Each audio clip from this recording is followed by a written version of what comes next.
এক রাতে একটি পুরনো পরিত্যক্ত বাড়ির কাছে একদল বন্ধু জমা হয়।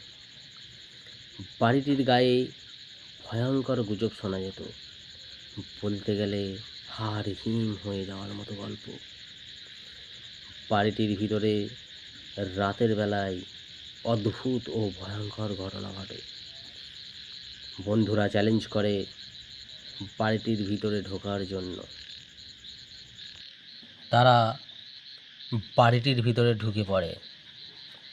বাড়িটির ঘরগুলো ছিল অন্ধকার এবং নিস্তব্ধ।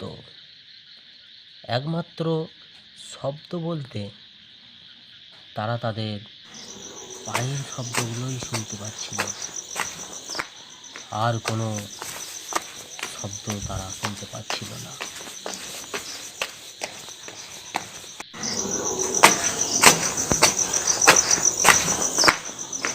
তারপর তারা ধীরে ধীরে এগিয়ে যেতে থাকে ভিতরের দিকে। ভিতরে যেতেই তারা একটা পুরাতন সিঁড়ি দেখতে পায়। সেই সিঁড়ি বেয়ে তারা উপরে পৌঁছাবার চেষ্টা করে। সামনে সেই সিঁড়িতে তারা একের পর এক উঠতে থাকে। উঠে তারা উপরের দিকে প্রবেশ করে।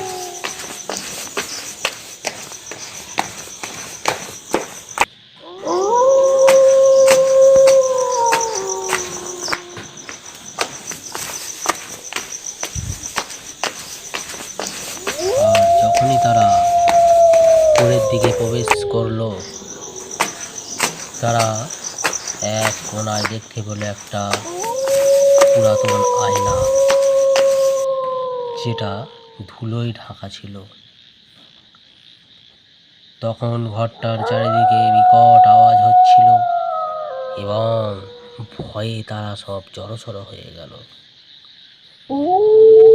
যখন তারা আয়নাটা মুছে ফেললো, তখন তারা আয়নার ভিতরে দেখতে পেল একটা অদ্ভুত প্রেতাত্মা। তাদের মুখগুলো যেন হাসির মতো ছিল না, কিন্তু তাও তারা যেন হাসছে।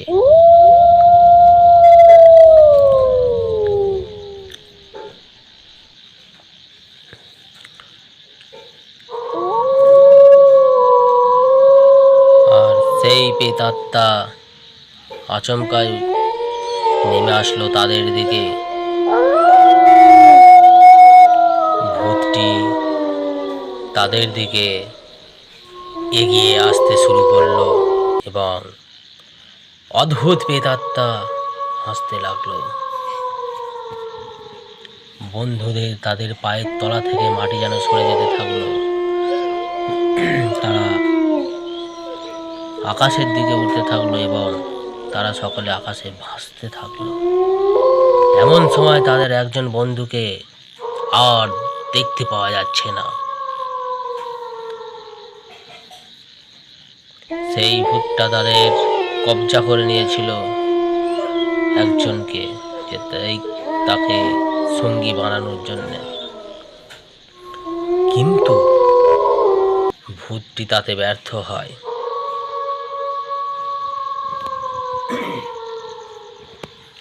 শেষ পর্যন্ত বন্ধুদের ধৈর্য এবং সাহসিকতা রক্ষা করতে পারে তাদের, এবং তারা ওই ভূতের অন্ধকার বাড়ির থেকে বেরিয়ে যাওয়ার চেষ্টা করে। কিন্তু তখনও সেই পিচাচিনী তাদের ছাড়েনি। তবে সেই দিন ছিল অমাবস্যার রাত।